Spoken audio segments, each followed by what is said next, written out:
known you for years, right? Since time, I was probably 14 years old, I think I was when I first saw you at Red Corner. How old are you now? 30 now, yeah. 30 now, yeah. Yeah, so I'm 35 in a couple of weeks. Yes.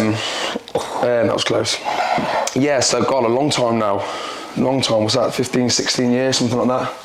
Yeah, and obviously I know your background, you're a professional boxing coach, well respected, well known around the Midlands, but just tell me a little bit about your journey, how you got into being a boxing coach, because I know you used to be a dancer as well, right? Once upon a time. Yeah, just tell me a little bit how you got to being a boxing coach, your background, and what you do now, basically, yeah. So, I mean, I grew up around boxing. My dad was a boxing coach, is a boxing coach, but I grew up with my dad coaching boxing. So it was always, and he's a boxing fanatic, so it was always something that was always going to be a part of my life, even if it wasn't a career that I chose to go down. It was always going to be something that I was, going to really enjoy, watch, do, or just love as a fan of the sport. But yeah, like my earliest memories are of me sat on the sofa watching boxing tapes or doing sparring with my dad's first wife. He had a son, she had a son my age, and we'd spar from 5, 6 years old, just kind of practice and stuff like that. So I grew up around it. And then how it become my career. I was 14 years old, and I was involved in a boxing class that my dad ran, along with other people. And then one day he said, "Right, Warren, take it, teach this, work on this." And it kind of went from there, and I really enjoyed it. I just loved, I don't want to say it's being in control. I suppose looking back now at how I am and kind of why I gelled to it so much is I loved helping people. Even though I wasn't necessarily helping them in terms of as people, but I know I was helping their boxing ability. So straight away I just sort of clicked from it. I clicked to it. And I was 14. And then from there, I just started to help him out a little bit more with kids here and there. And then I started my own kids class. No, I lie actually. I had my first private. I got my first private. You know him, Ammo Hare. Oh, okay, He was my first ever private. I was 14 years old. He was my first private. I believe his parents come down and wanted to start boxing, and my dad said, right, you can go to my son. So he was that, and then I started. Is that where it all started? That's where it all started, Okay. And then I started my own kids class. I think at the age of 14, 15, I had about 10 kids come to my class. And again, so I'm 35 in a couple of weeks, so this was 20 years ago. So how did that coincide with you being a dancer? Because I remember we sparred when obviously we were at the Red Corner Amateur Boxing Club. Been pinched too many times. And the first thing I remember is, fuck me, it's so hard to hit. You could tell by your footwork that you were really elusive, and obviously you had the head movement, you had the flexibility in the ring, so you can see how dance and boxing can be beneficial. So how did that even coincide? It seems like a bit of a strange one. No, but you know what? I didn't actually start dancing. I didn't start dancing until I was 16, but I didn't start taking it serious as a career. So I was like 17, 18, but kind of rewind a good few years, I always loved music. I was always that boy at the school disco in primary school dancing. I always loved music, I always loved dancing. My favourite film was A Kid with Sister Act 2. That's a music film, and I loved that film. I had it on repeat all the time. So I always had this I always had natural rhythm. I was always just, it was that little show-off kid who was always, being silly, and I always used to beat on the tables and make beats with my hands. I've always loved music and rhythm, but I never. Which is what boxing's all about, right? There's a massive connection to boxing there. And then, so fast forward, I then done this show. My last year in school, year 11, I did this fundraising show. It was like an urban show. It was called USU, Urban Sounds for Uoga. And Uoga, I believe, is a small town in Africa, and it was to raise money for them. So our school put this show on. And I absolutely loved it. I remember going on stage, and I just absolutely found this new passion, this love, this feeling of love that I've never felt before for something. Oh, wicked, man. So then again, I left school. I was unsure what I was going to do. I love so much of this. I was actually went to college to do construction. Okay. I am useless. I've been there, bro. I was exactly the same. I am useless. My partner would laugh at that because, you know, she when we got together, she was like, I finally got a man. I was like, no, you haven't got a man. Like, I cannot do anything. So yeah, but the year I left school, my dad opened the gym, which led me then to go to full-time boxing. But I was still dancing on the side. I was still going to a school in Coventry. And yeah, like, I actually remember how I chose dancing over boxing is one day my dad and I were driving home from the gym that he'd opened, and we were both really tired, really weak. We'd done like from open to close. It was a new business, and it was trying, you know, he was trying to get it going, and I was just, you know, trying to help support him. On the way home, he knew what he was doing. I had no clue that this is what he was planning. On the way home, we lived in Leamington at the time, and the gym's in Stoke, in Coventry. And he said, right, so when we get home, we're going for a 3 mile run, and we're going to do some pads. I was like, no way, hell no, I'm tired, I need to sleep. He's like, okay, fine. He left it, and I think we just got close to the house or something, and we were just pulling up. He said, if your friends called you to go dance now, would you go? And I said, yeah. He said, well, you're not boxing for now on, dancing's your passion. And he sort of tricked me into it. So that's when, again, I still coached a little bit to kind of get money. I was 16, 17, you know, trying to have my own money and whatnot. And it went from there, you know, and I joined a dance school in Coventry. And it was more, I did what you got, oh my God, wait, try that again. The style of dancing I did was known as street dance or hip hop dance. Okay, so, you know, I did do a little bit of your technical stuff because every kind of dancing needs the basics and the foundations, but I only ever performed in like hip hop style dance. So you were leaning more towards dance than the boxing growing up, I mean, when I was 18, dancing was what I was going to do for the rest of my life. You know, that was the first time. As much as I love boxing, and you know, I love being in the gym and everything else. Like, I didn't have a passion for it. It was something that I just kind of fell into, and I was pretty good at it, you know, because I'd done it my whole life. And then, as I say, when I went on stage when I was 16, it was a love, a feeling like I've never felt before. So what about the dance now then? Is that dancing's all done now? Yeah, dancing's done. I stopped dancing. I moved to London. I did some shows in London, some auditions, a little bit of TV work. Nothing major or mental, but it was a good time. I had a really good fun. And then I think I was about maybe 23, 24. I'd come home from London, and I just wasn't earning.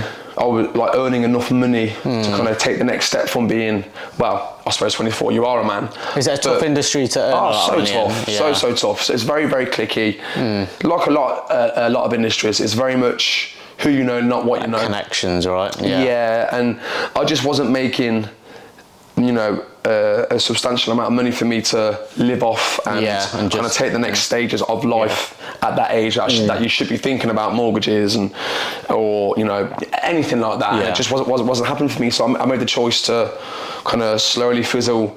Well, I moved home from London, so I stopped performing, and then I was coaching at a few schools in Coventry. And that as well, as I say, through all this, I was still coaching twice a week in the gym, 3 times a week in the gym boxing. And I just realised I can earn so much more money coaching, and that's when I started to take it a lot more serious.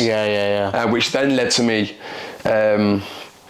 doing some corner work at white collar shows, and then amateur shows, and then me getting my pro license and working with some pros over the years. I was going to say, you've worked with some pros as well, right? You've done pro corner work and stuff. I haven't done it in a few years now. What is that side of things done? Is the door still open there? I think the door's always open because I think my name on the Boxing Board of Control's register will always be there. I think, I'm not too sure I guess it sometimes is whether you get the right match with boxer and coach, right? If the right person was to come to you and you were the right coach for them, it may potentially... Massively, you know, and I kind of feel like I've done it now. I've got the experience. I worked alongside my dad and another great coach from Coventry called Paul Hudson, and there were some other coaches in the gym that I was kind of looking up to, learning from as a coach. And we worked with some great boxers coming up from Coventry that I was just kind of helping. I was just their seconds, as it's known. I've always been quite good on the pads, confident on the pads, but in terms of it's fine being a great pad work, but you've also got to be a good coach, and I think you've got that's to what be you able to were understand. very well recognised for to start with, right? Yeah, that was my thing. Back in the day, I had a little logo. My little name was Pretty Pad. I still remember it, bro. Yeah. But to be fair, I think some of the pad we used to do, like I've done my bit of coaching and stuff, and it's not easy. Yeah. Kind of. I mean, intricate little combinations and stuff, and being on the other side of it as a coach is not as easy as it takes a lot of obviously memory first of all, but coordination and rhythm and understanding. Obviously you have to have a certain amount of knowledge of the sport to know what you should be doing, what movements and punches and defenses you should be doing. Can't just start making up combinations. But being a phenomenal pad holder does not make you a phenomenal boxing coach. Yeah. You know, it means you can give someone a good boxing session, you can give someone a good workout, whether it be someone who's off the street who wants to use boxing to lose weight, or a competitive boxer who just wants to learn to let their hands go and get their shoulders burn and get their brain working. Fantastic. But at that stage, that's what I was. Yeah. You know, I was confident holding the pads. I had a great a relationship with the boxers in the gym. Our connection as boxer and coach was, gelled straight away. Yeah. But in terms of being a top boxing coach, that's what I wasn't at that time. Obviously, I paid my dues and I stayed in the game for, I don't know how many years, a good few years. Obviously, from a background point of view, you haven't had an actual boxing match yourself yet. Obviously, you've got one coming up. Got my first one coming up, we'll touch on that later on. But I think that's what I was surprised with, is that your IQ when it comes to boxing is very good from a technical standpoint as well, right? So how did that come about? How did you develop that? Is that just a case of being around good coaches, working with kind of boxers throughout the years? Is it? Yeah, do you know, because I've never kind of trained. I've tried a couple of times, but I think I lasted about 2 weeks. So I'm going to fight. And then a week, I'm like, God, this is hard. I'm not going to fight. What is the reason you put it off for so long? I've never wanted to. Yeah, you just never had. I've never wanted to, and like everything in life, especially combat sports, I'm not going to say boxing is better or combat sports is better than other industries, but it's more dangerous because you're going to get punched in the face. Yeah. So you've got to be all in if you're going to do it. It doesn't matter what you're going to do. You've got to be all in if you're going to give it your all. No, I admire that. You haven't gone in half-hearted. Because you see people that go in and they have a camp before their fight, but they'll be drinking during the camp or they'll be going out. That's one of the reasons. Obviously, your camp hasn't started yet. We'll let you off. Say that, I never felt like a passion or wanted to do it. Like, I've always enjoyed punching the pads. I never loved sparring, but I did it for my fitness and I think for my own reassurance that I can box and I can look after myself. Yeah. Has it given you that confidence in the sense of being able to look after yourself? Oh, massively, massively. This is one thing that I've touched on with a couple of the other little videos I've done on my channel, which I wanted to talk to you about as well. So just going slightly off topic a little bit. So obviously you can handle yourself, you can look after yourself, and you come across pretty confident, right?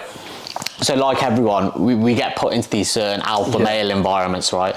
And at some point there are people that like to assert their dominance over you and stuff. But if there's one thing I've noticed with you, I've never seen an ounce of aggression from you, whether it be around the gym or whether it be kind of out and about. You're very happy, go lucky type of person. You're very positive. How would you deal with those type of environments if you're around someone who's maybe trying to assert a bit of aggression over you or a bit of dominance? Because I've got a good example of something that I remember that happened in the gym, which I'll tell you about in a minute. But you tell me how you kind of deal with one of those. I think, well, first of all, I avoid places which I know. I know sometimes you can't avoid people, but you can avoid places. And I'm not saying I'm better than any place, because I don't believe that at all, but me as a person, my partner and my real close friendship group, we don't like violence, we don't like that alone is a great bit of advice. So I think if you don't want violence, don't go to certain places. If you know there might be a bit rough or if it's got a bit of a reputation, don't go to them places. But again, sometimes you can't avoid it. So I think, I've been out a few times and what we thought was a nice place, we've been there before.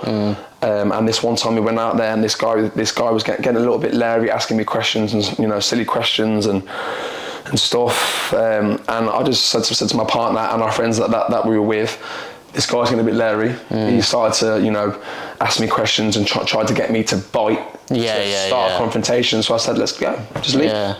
And I just think, I mean... You stay very calm and composed a lot of the time. And I'll tell you about what I saw in the gym once, and let's see if you remember it. So I think I was on the bags kind of punching away.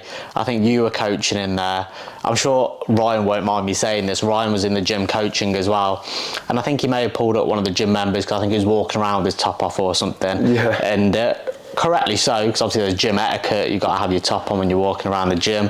And I don't think this gym member took it kind of too well. I remember. And was acting, you remember, he was acting very aggressively towards Ryan. And fair play to Ryan, he stands up for himself, and he did. And he was giving it back a bit as well, and fair play to him, like I think he should. And if anything, I was there, I was listening to all of it, and the gym member was really irritating me to the point of, I was about to step in and be like, but I was about to step in because I felt like he was being aggressive and intimidating, and I felt like stepping in to say, hold on, you're being a fucking bully here, mate, back the fuck off. And that's how I was about to approach the situation. And I think what really took me aback is you came in showing no aggression whatsoever. If anything, you showed love. You put your arm around the guy. You're like, listen, mate, come on, it's not worth it. It's all right. Don't worry about it, mate. You've done your session now. Like it's fine. You don't want any trouble. And it de-escalated it so well, but without an ounce of aggression. And I'm sure that guy would have been pissing you off as well, because he was giving it a lot of mouth for no reason whatsoever. But yeah, you handled it. So what was going through your mind as that was happening? Because I'm glad you said you remember. Well, I think, I don't know. This is very cheesy, but I'm a cheesy guy. I wear my heart on my sleeves. I love love. You know, you approached it with love, right? And I think, I really think a lot of situations like that could have escalated very, very quickly. It was on the verge of like. It was on the verge. The guy was trying to get Ryan. The guy actually trying to get Ryan to go outside. I remember. So it could have, you know, one wrong word, one wrong move. It could have gone, you know, tits up. I don't know. I just feel like if you approach the situation with, you know, obviously I was still cautious. I still kept my, you know, my own personal distance and my wits about me. But I think if you approach situations with calmness and love and understanding, even if they are in the wrong, if you don't want to be in an altercation or a fight, it doesn't matter who's in the wrong, you have to try and put the fire out. And I think, and that's how I always try to approach it, because I think as well, I'm not kind of again saying I'm Mr. this, I'm that, because I'm not. I don't condone myself to be this tough guy, hard guy, but because my title is boxing coach, I have to be very, very careful for myself and my reputation. You're setting an example in a way, right? Coach. If I'm just to kick off straight away and chin him, doesn't matter who he is, I'm an idiot, I'm a bully. I wasn't even involved in that situation. So, and I think as well, in that situation, if my calmness and my understanding of him being an idiot didn't work, I can then say, well, and if it did turn happen to me having to have a fight with this guy as well, I can say, well, listen, there's the cameras. I tried to put out the fire, you know. And I'm not saying that because I want to have a fight. I'm saying that because I don't want to have a fight. But sometimes some people's flames can't be put out. When they go, they go. But I truly believe that a lot of situations can be, you know, as long as you can, you know, let your ego, you know, go. A lot of situations and confrontations can be dismissed by just, you know, listen, come on. A lot of it is ego, isn't it? Cause massive. Like, honestly, mate, ego's dangerous. Like, I think that alone, like, taught me a bit of a lesson when I saw that. Like, I was watching it, and because honestly, what was going through my head is, it's like, this guy's trying to be a bully. Obviously, Ryan can stand up for himself anyway, but I thought someone needs to like fucking tell this guy. And I was very close to saying, mate, what are you fucking doing? Just put your top back on and get out of the gym. And then I didn't, and then obviously you came across, and I was actually stood in awe a little bit, like, no, that's how you should handle it. Because let's say I did that and it turned even more aggressive. Let's say it turned up into a punch up. I would have felt horrible for it after. I wouldn't have felt any better. I wouldn't have felt like a tough guy for it. I would have just felt like a bit of a knob, to be honest. And you know what as well? When you stop and think about it, okay, stop and actually think about it. Me and this guy got in a fight because he had his t-shirt off. Stop and think about that. It's pathetic. It's absolutely pathetic. Just because this guy disagrees with him and having his t-shirt off, even though he should, the grand scheme of things, it's nothing. Do you really want to knock someone out, be knocked out, get in trouble, get arrested, then potentially have backlash because they want to know who you over a t-shirt? Over a t-shirt, It's absolute. I know sometimes your ego is really tested because there is a lot more serious situations, but in terms of this here, I mean, come on now, his t-shirt's off. 100%, It's nothing. That's what I was going through my head as well. Your t-shirt's off. Like, I think when you break it down like that, 100%, I think it's not needed. I guess in the moment, all I was thinking was, this guy's trying to be intimidated and bullied, knowing he can get away with it. But again, you're right, you do have to look at it from that point of view. Because when you break it all down, that's what it comes down to at the end of the day. A guy's walking around with his top off. He's not happy that he's probably been made to look a little bit because he's been told to put it back on, which he probably hasn't. It hurt his ego. He didn't want to be told what to do by another man. Yeah, of course. Yeah, it just shows your ego plays a massive part in these kind of interactions, right, on a daily basis, especially when it comes to, like I was saying, alpha male environments. And I think people sometimes confuse it. It's not me saying, assert your dominance over other people. I guess I'm saying it from a defensive point of view, that we all get put in these scenarios at some point where someone will try and assert their dominance, or they'll want to be the alpha in a particular situation. And for me, it's never a case of, I've never wanted to bully or put anyone down or anything like that. It's more so a case of, how do you protect your own aura? I think that first bit of advice you gave, I think, again, it's probably the best piece of advice you can give, right, is pick your environments that you want to be in. Like, just if you want to go out for, there are some people who like to go out for a scrap, and I don't understand it, but whatever, then go to the places where it's going to kick off. Or like myself and my partner and our friends, we rarely go out anyway, but if we do go somewhere, we're going to pick somewhere where we feel very confidently. It's not going to attract people who like you can enjoy yourself. 100%. And I think that moves me nicely into, and not having a biased view as much as possible. Where would you say boxing ranks amongst martial arts with regards to self-defense? Where would you say amongst kind of jiu-jitsu, judo, Muay Thai, kickboxing, all that stuff? Number one, and I say that because if you get two people who have never had a fight before, never done any form of fighting before, and they're pissed off with each other, they're meeting up for a straightener. What's the first thing? 9.5 times out of 10. They're going to throw. It's a punch. And you ask any martial artist, the best form of martial art to learn a punch, I'm not knocking others, but the best way to generate the most power and the most effective punches in all martial arts is the boxing style of punches. Thai fighters learn how to box. Kickboxers learn how to box. If you think about kickboxing, Thai boxing, it's very hard to transition from that into boxing, because I think the schooling of how to throw punches much more technical and specific in boxing, I think, right? Yeah, massively. And listen, don't get me wrong, I'm not saying if you're to kick someone in the leg, ribs or chin, it's not going to work. Of course it's not going to work. And it hurts, let me tell you now, it really hurts. You can generate more power. But what I'm saying is 9 times out of 10, most people who are, I think every man who is trained is going to throw a punch first. But if you get two people who have never had a fight before, never had any training before, men or women, they're going to throw some form of a fist first. What if it is someone who's trained though? You got someone who knows jiu-jitsu, and it's I'm not somebody anywhere near me. I think that's the point, right? I think you know your range and you know your distance, and you wouldn't let it go to the floor. One thing I will say is though, every martial art will have its plus sides, and I think jiu-jitsu is a phenomenal sport. It's a phenomenal, difficult sport. I'd say it's probably one of the most physically challenging. Because in boxing, if we're tired, we can take an 8 count. Yes, that's not good for our ego and our reputation, but we can give ourselves 8 seconds of a breather in terms of a technical boxing match.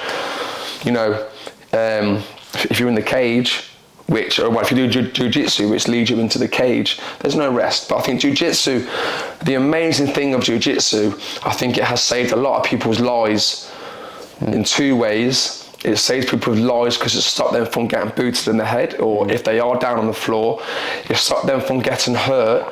But I think it also saves people's lives because if they're in an altercation, instead of you knocking someone out, they fall in wrong or something like that, you can put them in a restraint to calm them down. So no one's going to get hurt, no one's going to get broken, blooded, and then you're also showing yourselves, if there's cameras or whatever, or if you've got someone who's witnessed it. It's not going to look aggressive and violent against yourself, I think, as well. And I've also said as well, I think every woman should learn jiu-jitsu, because a lot of the jiu-jitsu positions are dominant rape positions.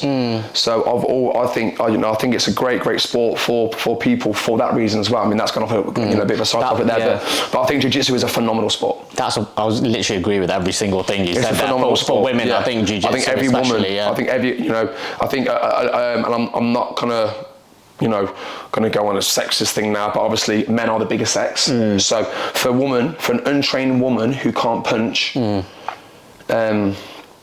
it's going to be hard for her to really hurt a man to punch him in the face. It's like utilising her body weight, right? Every woman, I know, when I have a little play fight with my partner, my God, is she strong, and she gets her hands around my neck, or she were to choke me out, or whatever, or anything.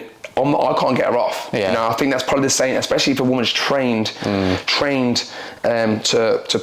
put men in a certain choke, to put men in a certain position. I think it's a vital sport for women. As I say, because a lot of the dominant jiu-jitsu positions are rape positions. Yeah, no, 100% agree, especially for women as well, 100%.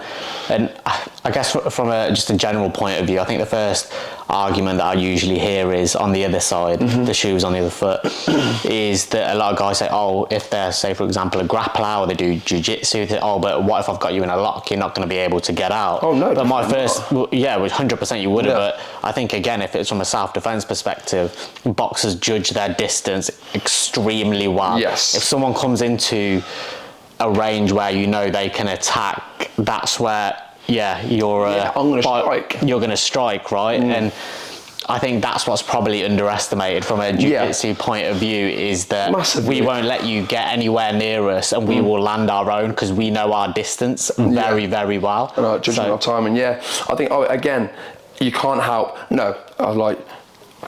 A lot of the time you can't help if you're going to be judiced. You're going to be struck from behind. I've made the mistake in the past, and a good friend of mine who has been a life coach, a friend, and a boxing and jiu-jitsu coach, Matty Evans. Think of it. I got judiced once. I got into an altercation. The fight ended, and I was it was at the end of the night, and the fight happened in like a chippy kebab shop. The fight finished, he left, I sat down, ate my food with the back to the door. He's come back and whacked me.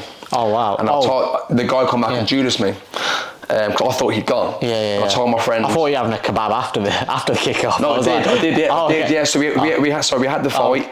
He's left. I had my food. I put my food down because this guy was bullying people. Basically. So we've had the fight. He's gone. I can eat my food now. So I sat down about to eat my food. But I sat down on my back to the door and he's come back in and whacked me. And I told my friend, Matty Evans, at the time, and he said, good, it was your own fault. Why would you ever put your back to a door after a fight? So where I'm going with that is sometimes, like myself there, I'm not saying I deserve the Judas, but the Judas was my fault. Because if I had faced the door, I could have obviously prevented myself from being hit. It's a cruel world. Sometimes we're naive to it, right? Yeah, but I think sometimes, 9 times out of 10, fights don't start with the guy on your back. Fights don't start where you're lying on the floor. Fights start from two men face to face. Which is most of the time hands. But listen, if you do jits and I don't, and you get hold of me, no way out. Take my wallet, take my keys. It's all yours. You've won. You beat me, because it's if a guy, if someone gets hold of you who knows what they're doing, you're going to struggle to get out. I think people aren't. Like off camera there, we were just kind of talking about being grateful and knowing what you have, not what you haven't got. But I think people, I get asked me a lot, are you always this happy and positive? And I think, well, yeah, I am. Of course, like I'm not a robot, so I'll have my tired moments and my quieter moments, but I'm rarely down, rarely down. And I think a lot of that is because I really try and live in the present. I think people aren't present. Don't get me wrong. For example, my partner turns 40 this year, but she's a Christmas Eve baby. And but we're having a summer party. Her celebration started at the start of the year this year, but we're having a party in 2 weeks' hours of all her closest friends come around the house, and I can't wait for it. We were both so excited for it, you know, and almost the point of, God, I just want that weekend to be here. So you always have that thing where you have that one thing that you're looking forward to, a holiday, a birthday, a Christmas, a party, whatever. But I think you need to stop, and people focus so much on something in the future that they miss beautiful things that are happening right now. Like this chat, I'm loving this. Seeing yourself, seeing Sim behind the scenes, she's there. Like people miss out on so many amazing things in the now, lessons, or just, it might even be a lesson, it might just be a beautiful moment that you're sharing with someone. Because they're so excited for something else. And I think that's one thing that, as I try my hardest to do that and be grateful.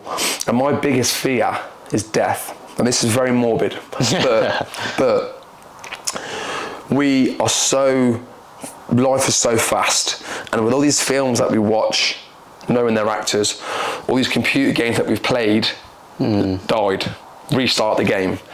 There's no restart in this life. Now, I'm personally not religious. I'm not going to sit here and, you know, I'm not saying it's not real. It's not just something I believe in. So in my mind, when I'm gone, I'm gone. And I'm not going to be able to, I'm not kind of trying to be negative or morbid now, but this is what's facts, okay? So I'm not going to be able to kiss my loved ones, make someone smile, make someone laugh, or just be a general twat day to day. So that scares the life out of me. That's going to happen one day, and there's no reset button. There's no cut, film, set over, wake up, go home to your wife. It's done.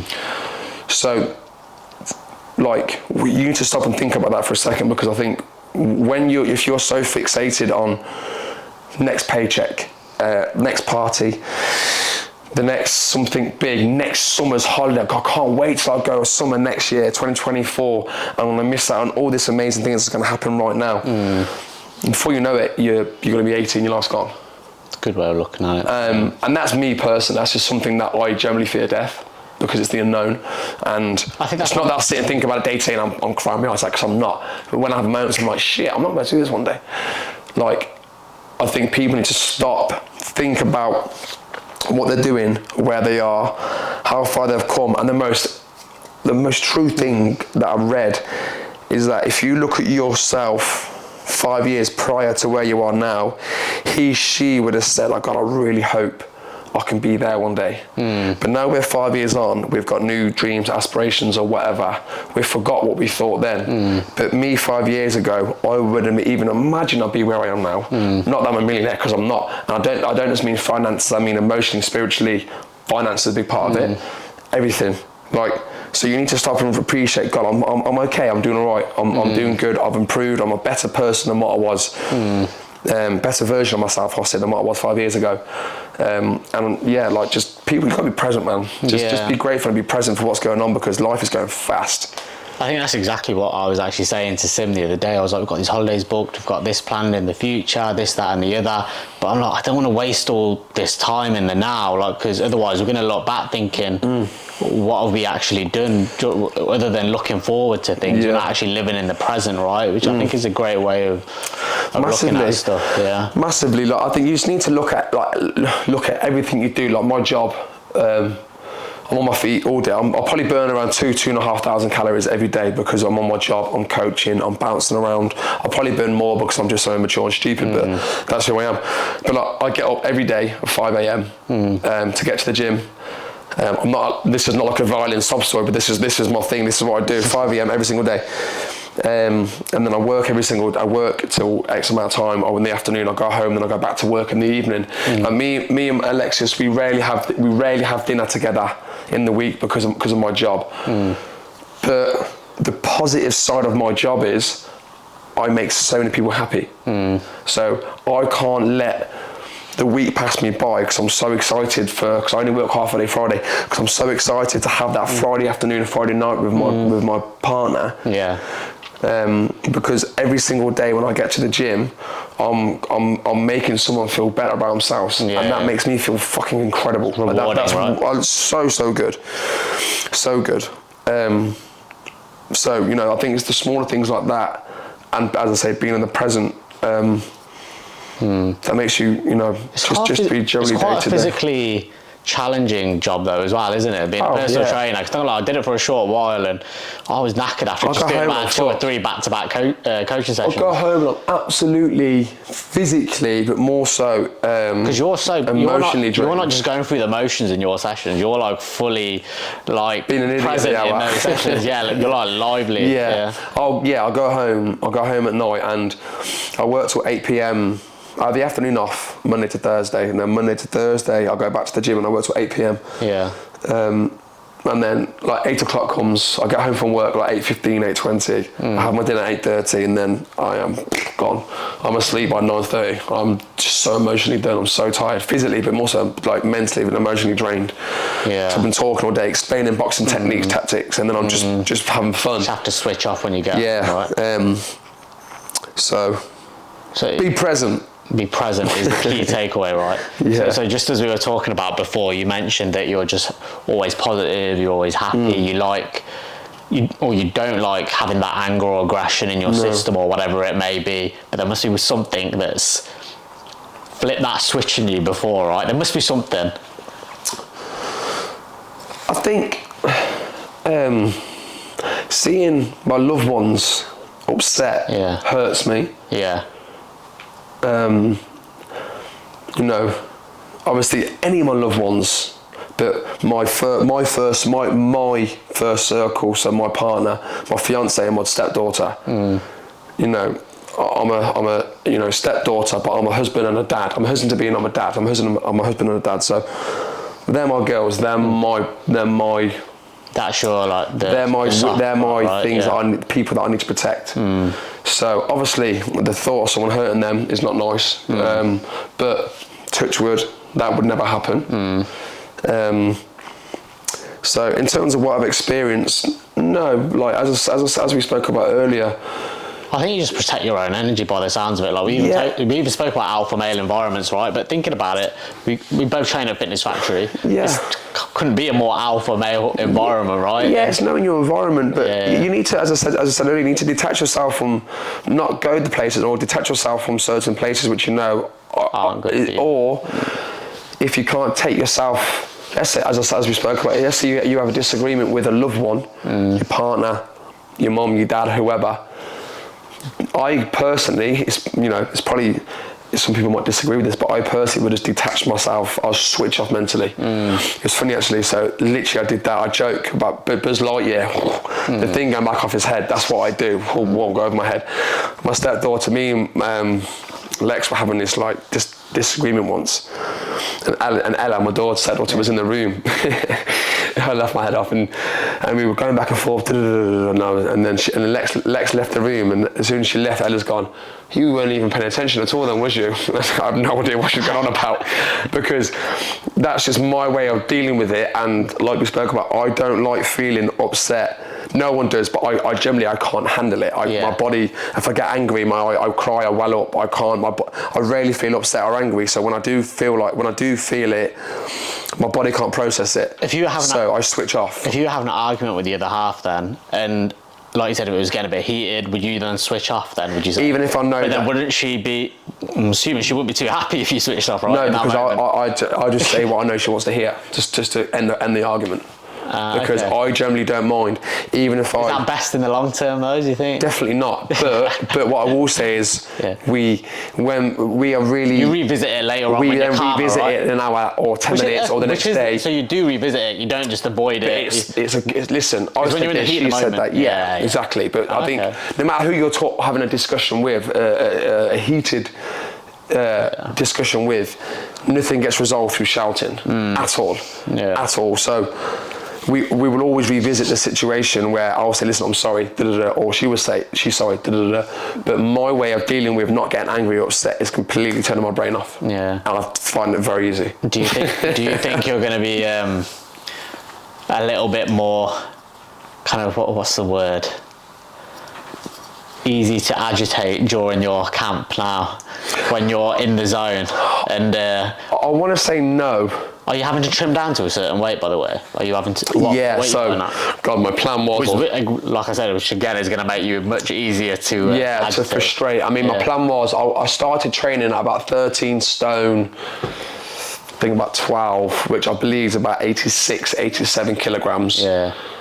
And I thought, right, I'll get down to 12 stone 10, which is about 79, and I'm already at 12 stone 13. Oh, wow. So I've almost lost a stone almost already. So I think my plan is now to lose another stone, head towards 12 stone. You could get to 12. Which I think is about 74, how tall are you? 75.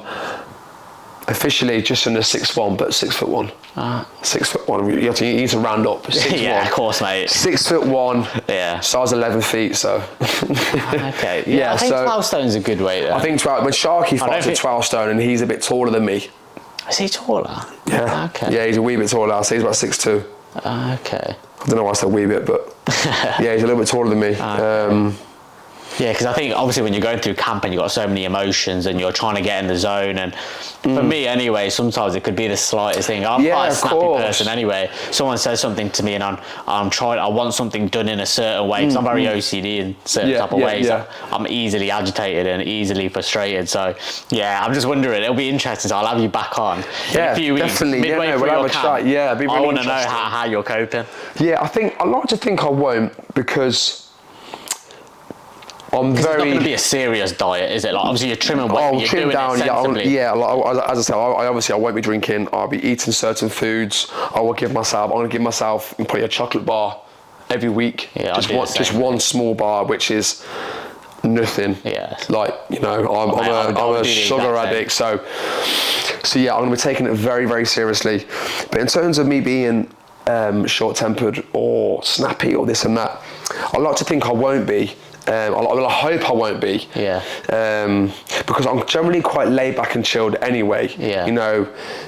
Me and my partner are pretty much on the same wavelength with how we like our mutual things like the house or this and that and that and that. I'm very, very, very laid back. I'm very laid back. Like if I think it should be done this way, but Alexis says this way, I'm like, do you know what? Yeah, we'll do it your way. Okay. Because most times she's right anyway. Her way is better than mine. Yeah. But at the same time, it's just I'm happy go lucky. So I like to think I won't be because this is going to be a big part of it as well. If I fight again. Yeah. Because it has to work for my family. Yeah. The first one is an experience for me and for me to kind of want to do better and be better.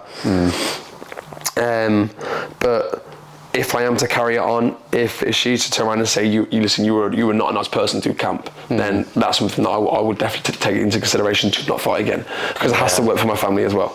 Yeah, 'cause it does have an impact on the people around you as well, right? Yeah, massively.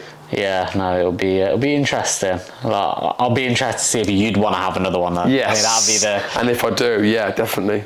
100% if you win, I feel like you'll want The feeling of it, yeah. But I think sometimes you need to let that feeling marinate for a few days after the fight, or even a few weeks, because you want such a high afterwards. I think let it marinate for a couple And look back at all the hard training and sparring you've done leading up to it. Decisions, because mate, I myself, when I had my obviously it was the first fight back after like 5 or 6 years, I had the first initial white collar. I knew it was a bit of a mismatch. Had another one. And straight after the fight, you think you can take on the world then after you win a fight. But then when you sit back and you have a moment to yourself, that's when you start observing things like practically. Can I actually do this going forward? Is it sustainable? You start thinking about things a bit more practically. But yeah, that'd be interesting to see what your thoughts are, bro. Whether you you do want to stick at it. But I think the main thing is you're doing one. I think you're right. I think you would have regretted it if you didn't have one. At least considering how involved you've been in the sport. Yeah. And like I said, your IQ of boxing is. I think being a coach actually makes you a better boxer. 100%. I've always said that. Yeah. I regretted not actually doing a little bit of coaching earlier, because I actually think it would have made me a better boxer. So I think it's probably made you a better boxer. It 100% has. 100% has. Yeah, no, it'd be good, man. I'm looking forward to seeing it. So awesome, brother. Appreciate it. We shall see. So, you got any other questions for Warren? No, not right now. No. Actually, I do have one question. Obviously, we want to think about all the positives, but if you don't win this fight, what does that mean? Oh yeah, that's a good point actually. Would you not have another fight? How would you take it? I think you'd take it really well. Do you know, a very good question. I think if I don't win this fight, I think you've won already getting in there, to be fair, but... Yeah, I think, I mean, now, I'm not doing this for a career change. I'm not doing this for anything but just to improve myself as a person. Now, obviously, I want to win. That's why I'm doing it. I want to win. But if I don't win, I like to think, knowing who I am, I'll take it very well and professionally.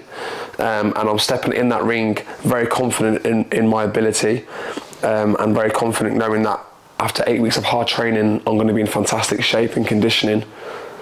But I'm also knowing that it's still a 50-50 fight. I can still get beat. I can still be knocked out in front of all my, my family, friends, and loved ones. So,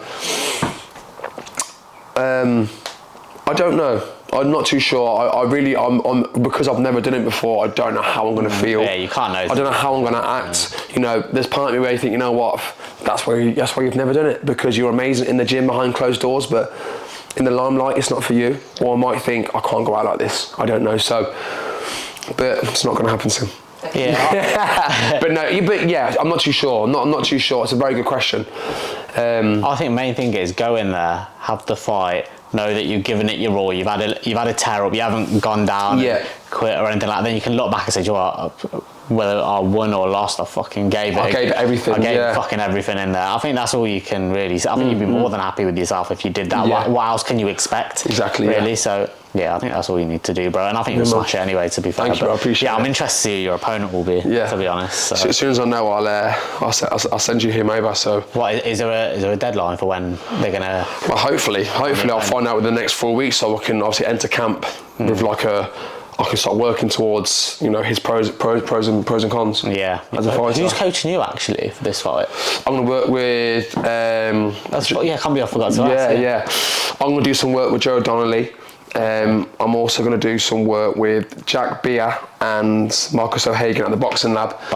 And then one of my very good friends called Kyle Hamilton, a young lad. I don't know if you remember Kyle. He's in 24, but he's phenomenal. Somebody else mentioned his name the other day. Yeah, he's a very, very good boxer. He's never fought himself. Yeah, but I heard he's a very good boxer. He's incredible. He's going to be my main sparring partner and person who I drill things with, So, them guys there are going to be my team.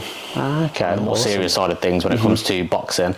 Obviously, you're a professional boxing coach. You're with the British Boxing Board of Control. You're a registered professional boxing coach, but I know you've had a lot of clients over the years. You've dived into boxing quite a bit yourself. You're fighting soon. Yes. So tell me a little bit about that, and tell me a little bit about what boxing's done for you, how it's helped you, and why you're now at that stage where you're ready to have your first fight after all these years. So I think boxing as a sport, and now, do you know what, one thing I will say, I think martial arts, any combat sport, but is great for people and their physical and mental health. But obviously, let's focus on boxing. I think the beauty of boxing is it's a form of exercise, and forms of exercise and movement is going to make you feel better mentally, and it's going to make you look better physically. And that in itself, is an amazing thing for people to want to start this sport, even if they don't want to have any contact. They don't want to, as in sparring. They don't want to spar. They don't ever want to fight. They don't ever want to spar. But they're looking to do something that's not running. That's not going to the gym and doing a chest press. That's not going on the Stairmaster or whatever. I think boxing, it is, again, am I biased? Yes, but I do believe it's one of the toughest sports, kind of training that you can do. I think a lot of other athletes, I've trained many athletes over the years from all different sports, but they come to boxing because there's just something about the movement in boxing, the intensity in the sport that just makes it one of the hardest sports to be involved in for training. And I think the beauty of it as well is because, again, it hasn't got to be contact. You can be my coach and you can never lay a hand on me in terms of sparring. But if I come to you because I'm not happy with the way I look and I've got my own personal mental demons, whether it be depression, anxiety, or just something that I'm struggling with, when you punch something, and I'll say something, when you punch something, a pad, a body bag, a bag, my God, does it fuck you up? Yes, but like it makes you feel fantastic. Like, yeah, it may not have cured or erased the mental struggle you're going through, but does it help you within that moment? Does it clear your mind of the stress, the worries, the depression within that 10 minutes, hour, maybe even that day? It might be even 2 days. It fucking does. Like, and I think that's the biggest, the most important thing that I think boxing gives people. It helps them mentally, and then a massive thing from that is it's going to help you get in shape as well. And then there's other things, you know, self-defense, stuff like that. But, just snowballs, isn't it? Yeah, it just snowballs. But I think the mental health involved, the involvement that boxing gives you for your mental health is huge. It's huge. Yeah, no, definitely. I think it's a big part. I've seen so many changes of people mentally over the years, people that I've been involved with myself, or just other fellow coaches, and the help it's given them is, and I will say it, is sometimes life-saving. Yeah. It really, really is. It does save people's life, because some people, you know, they don't know what to do, they're struggling, blah, blah, blah, blah, and then they find this sport where, one, they feel safe, and the good thing with boxing is, I'd say 9.9 times out of 10, every people in boxing are they're nice, humble people, because I've been in the sport a long time, I've been beat up many times in the ring. It humbles you massively. You've been beat up many times in the ring, because it humbles you. Yeah. So when you no matter how tough you think you are, when you get in that ring, there's someone tougher, fitter, there's bigger, always stronger. someone. Like, most people, and I'll say most, because you do always get the odd idiot, but 9.9 times out of people who are involved in boxing, they are humbled and respectful because they've been through a struggle themselves, whether it just be their own journey through boxing or mentally. So when someone comes to you because they've got their own struggles, like, it's an amazing thing for people. I really think it is. No, definitely. And I know obviously you're a boxing coach, but you've always trained yourself, right? It's been a staple of your training throughout your life. Yeah. So then, why has that brought you to now having your first? But why has it taken you this long? Because I feel like you could have had a fight like ages ago. But I know you said earlier your heart was never properly in it. Yeah. Is it a case of doing something and just putting yourself through a kind of a bit of suffering or a bit of a difficult situation for you to overcome? Well, yeah, it is. So I'm in a really, really nice place in my life now. Yeah. I'm very, I'm very grateful. I've got the most beautiful fiance. I've got the most gorgeous stepdaughter. My friends and my family that I have in my life, like, they're all incredible. The life I live, not in a showmanistic way, everything about it's perfect. I love my job. I love the gym I'm in. What an attitude to have, yeah. I love me and my partner, like, we're best friends. My stepdaughter, we're best friends. I've got beautiful nephews. I've got a gorgeous new niece. I've got gorgeous sisters. I've got everything in my life is incredible. I never wake up and think, oh, for fuck's sake. And I get up early, so it's like, I'm not saying this and that. I get up early. I'm up every day at 5 o'clock. My job's very physical, but I fucking love it. Love it, yeah. So I can't remember the last time I've sort of been a bit like felt uncomfortable. I do actually. It's when I first started to learn to snowboard. That's the first time in a long time I felt fear, and I was shit. When I got to the top of that mountain, I was shitting myself. But I love it now. Yeah. I'm not great, but I can do it. Okay. So yeah, I've not felt fear. I've not been uncomfortable. Changing gyms 5 years ago was very uncomfortable, but that's something that I had to do for my own personal growth. Yeah. I had to leave the gym I was in to go where I was to a gym where I didn't really know anyone. But that was the greatest thing. That's the best thing that ever happened to me. It's where you grow up, right? I was my own person, and that's exactly it. I was uncomfortable. I was nervous. I was scared. I was completely in a place emotionally that I'd never been before. But it brought the best out of me. What I think is really interesting about what you just said is you've actually realised that things were really comfortable, you're really grateful, then you've just had that moment, and I think there is a quote, I can't remember exactly what it is, but it's when you know things are too comfortable, that's when something's wrong. That's when you need to put yourself in a bit of discomfort. And that's basically it.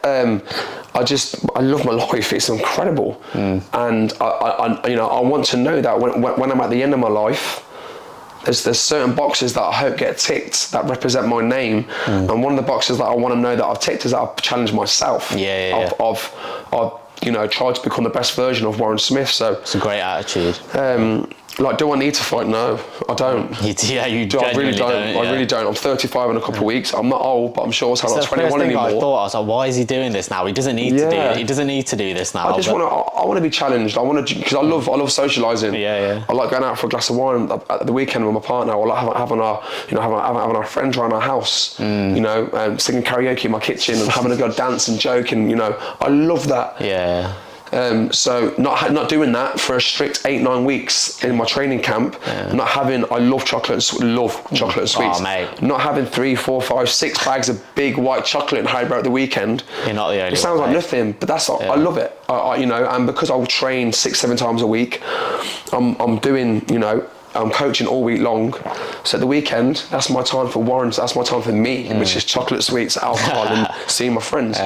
So taking them things away from me for 8 weeks and feeling uncomfortable, and I've been boxing for years, but I don't love sparring. I still shit myself every time I step in that ring. It doesn't matter how much better I may be than the person I'm going to spar. I think that's for all boxers, right? I shit myself. No matter what they say, there's always that small element of being nervous. I hope so. Yeah. I shit myself. I don't like violence. Although I'm in, maybe classed as a violent sport, I don't like violence. I don't do it for the violence. I do it for the, like we just spoke about. Have you started sparring again now? Yeah, I've sparred a few times. Yeah, I've done like 25 rounds already. Okay, awesome. I've sparred 3 times. I don't like that side of it, so I just want to challenge myself. And I think the best way I know how to challenge myself right now, because I do want to get into like triathlons and stuff, but the first thing I think I need to challenge myself is to respect myself, respect the people around me, is to box, because I've never done it. And I do believe when I'm at the end of my life, I probably will think, why didn't you? Yeah. You just do one. And it is only a white collar show, so I say only, it's an unlicensed show, but where I am in my life, although I've just said all of that, I've still got bills to pay, and I've still got mouths to feed. So obviously I've still got to work as much as I can throughout the week to keep my life moving. And then the good thing with this white collar show, it's a high level white collar show, so the person that I fight isn't going to be Terry who works in Asda or something. It's going to be a former pro. It will be a highly amateur, someone who's been in boxing for a very long time, who's going to come in there and try and knock me out. And I want that. I want to have a real experience. That challenge. You know what? I really respect that, and the reason I respect that is obviously I've had a couple of white collars myself, and I've seen some really good matchups. He's very good. He's humble, but he's very, very good. Don't know about that anymore, but I've seen some really good matchups in the white collar scene. And again, I'm just being honest here.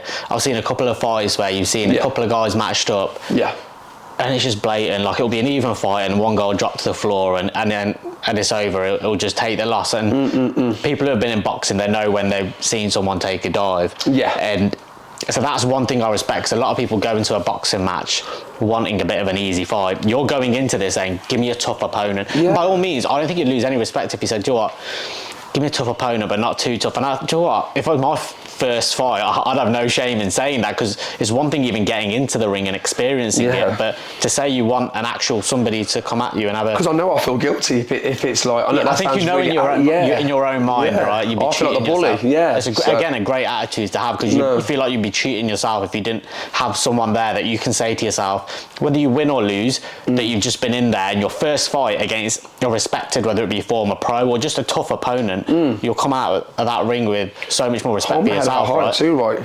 I've always said it's better to lose to an incredible opponent than beat someone who you shouldn't be in there with. Because you're going to go, your ego's going to be like, ugh. But everyone's going to, even non-boxing followers are going to see that was an absolute mismatch. Yeah, mate, I'll be honest, it happened to me in my first white collar boxing match. I fought someone, complete mismatch. I won the fight. I didn't feel that great after it. Because it was again a complete mismatch. I didn't learn anything.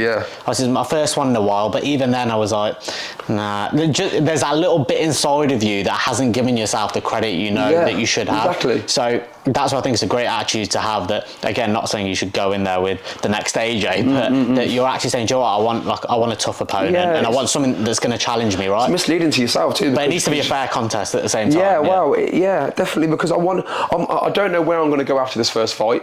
I'm not looking past this, so I don't know if I am going to fight again. Do I think I will? Yes. Because I love being on the stage. I miss being on the stage, acting, being all centre of attention. Is it meant to be just the one fight though, or? I'm not making any decisions. I guarantee you now, you're going to end up having another one. It's an addictive. If you win, especially, it's the most addictive feeling in the world. I'm honest. I can't wait for the ring walk. I can't wait. I made a joke to my partner saying I might do a little dance, and she went, "Oh, do it, bro." Dare. She said, "You're not AJ. Don't you dare." So I don't know. I'm not too sure. I don't know. Is the ring walk track sorted yet, or? Yeah. You got it in your mind already? I'm not saying. But you're visualising it already, right? I've planned my little song, the entrance. Yeah, fair play. Do I get a bit of a speech beforehand? I don't know yet. We'll see. When's the date again? It's November the 11th. It's at the Connections in Brighton. Okay, and when does your official camp start for this? Official camp's going to... Assuming it hasn't yet. It starts in... Starts in about an hour. That's it, about 10 minutes. No, camp starts September the 18th. 18th. And that gives me a solid 8 weeks. I've been training like mad already. I've already lost a stone. Yeah, I saw that. You're looking in good shape. I've lost a stone already, and that obviously I wanted to lose weight before camp, so I can enter camp at like 40-50%. So when I'm sparring these, cause I've had some guys messaging me saying they want to spar me, some amateur lads, which is great. Okay. Yeah. Nerve-wracking, but it's great because I want top quality sparring. So go through the pain now for an easier fight. So I want to know that when I enter camp, I'm at 50%, so I can do a solid 4 or 5 rounds with these guys. And how many rounds are you going to be doing? Just 3. Just 3. Do you know what? A lot of people, the neutral boxing fans who haven't boxed themselves before, like obviously when I used to box amateur, it's 3 rounds, and they say, "Oh, just 3 rounds, just 3 2-minute rounds." Yeah. It is not the same as I guarantee you, 3 2-minute rounds are harder than standing in front of a bag for 12 rounds. Oh my gosh. I would honestly rather stand in front of a bag for like 12 rounds. 20 rounds, yeah. What it takes out of you, because you're not just hitting something, it's the adrenaline. You got somebody trying to knock your head off at the same time. There's a million different things going on, and a million different things that are going through your mind when you're in there. So I think that's a very good shout. Yeah, it is. I mean, as I say, the first spar I did 10 twos. I did 10 twos in my first spar with my friend Sharky, who's also on the show. Very good friend of mine, fantastic boxer. We did 10 twos. You know what? Let's just go for it. Yeah. But I also, not the experience of fighting experience. I've been a coach. I also know adrenaline zaps you after the first round. So 3 twos, I'm going to be sparring 6 twos, 5 6 twos. But I know for my first fight, I know what I'm like. I love being centre of attention. I'm a huge show off. I'm a class clown, as I've always been consoled. So I know I'm probably going to be absolutely fucked. I've been dancing, acting like a tit since before the first battle. So I think 3 twos is enough for me. And then if we carry on, we'll look at that. We'll see. What about the missus? What does she say to this? She's nervous. She's really nervous for me. Is she okay with you getting in the ring? She'll back me no matter what. She's the most. She's incredible. And this was a decision that I didn't just say to her, "I'm going to." I said, "How would you feel?" Yeah. Because again, we've got bills to pay and so on and so on. So it's going to take an effect, because I'm self-employed. It's going to take an effect on my earnings. But she just said, if you feel like this is what you need to do, then you're going to do it. And she is incredible. Awesome. She says to me, like, how we trained today when you're sparring, like she's fantastic. She really supports me. But she's nervous again, like we touched on earlier, because I've not been in a physical competition in a very, very long time, very, very long time. And I'm not that person. I'm immature, silly, childish from 6 a.m. to 10 p.m. That's who I am. So and my stepdaughter, she's going to come watch me as well. It's going to be, they're both said it's going to be really strange to see me be in a fight. They're worried, they were nervous and scared about that, because that's not the person that I am. It's unfamiliar to them, right? Seeing very you unfamiliar, in there. so they're probably used really to you scared doing the corner work and stuff. Again, I'm the joker. I'm not the fighter, shall we say? Yeah, you got me excited now for this fight. I'm getting nervous thinking about it, talking about it. And it's a really good card as well, right? There's a lot of good. The card's incredible. There's some great talent on there. As I say, Sharky's he's the main event, a good friend of mine. He's having a trilogy with a guy. They're both win one each. This is the decider. Yeah. Troy James is back on there as well. Troy's on there, yeah. Very, very good friend of mine. Very good boxer. Yeah. Former professional. He hasn't fought in a few years, but he wants to get back in there and have a few. A friend of mine from the gym that I work in, Ryan Devine. I started coaching him when he was, I think, maybe 9-10 years old. Yeah, he's never fought. lad, very good boxer. Yeah. So he's having his first fight alongside with me. Another guy from my gym called Sam Clark, really quiet, shy lad, a plumber, but my God, can he punch? So there's some real good fights on there. It's going to be a very, very good show. Have you been matched up yet? Or no. Okay, so you're still awaiting your opponent. Still waiting to see. Do you know when that's going to be finalised? No, well, I should be collecting tickets within the next week. Yeah. So I'm hoping that when I meet the guy Mark Dwyer, MD Promotions, is the show that's on. When I meet him, it will be he will have an opponent or an idea. Okay. And we can sit down and have a little chat. Have you got an idea of who you want to fight, or are you leaving it to Matt? I've no idea. No idea. Okay. He has said to me it's going to be an away fighter. It's not going to be anyone local. Okay. So. All right, no, good stuff. Well, I'm looking forward to it, mate. I'm looking forward to it myself. I'm sure you'll smash it. I'm sure it'll be a good tear up either way, win or lose. Like I said, I think the big thing is that you're getting in there, right? After all these years, you don't need to do it, but like you said, you want to get yourself a little bit uncomfortable, give yourself a bit of a challenge. So, yeah, no, interesting stuff, bro. Cheers, brother.